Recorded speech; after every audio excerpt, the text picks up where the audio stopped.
పాటు కలిసి చదువు పేజీ నెంబర్ 524. బాషాను రాజైన ఓగును ఆయన హతము చేసెను. ఆయన కృప నిరంతరముండును. ఆయన వారి దేశమును మనకు స్వాస్థ్యముగా అప్పగించెను. ఆయన కృప నిరంతరముండును.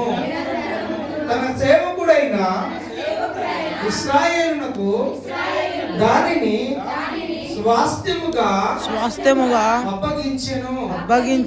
ఆయన కృప నిరంతరముండును. మనము దీన దశలో నున్నప్పుడు ఆయన మనలను జ్ఞాపకము చేసుకొనెను. ఆయన కృప నిరంతరముండును. మన శత్రువుల చేతిలో నుండి మనలను విడిపించెను. ఆయన కృప నిరంతరముండును.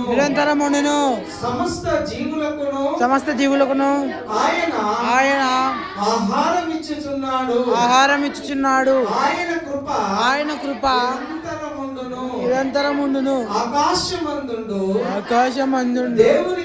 దేవునికి కృతజ్ఞతాస్తుతులు చెల్లించుడి. ఆయన కృప నిరంతరముండును.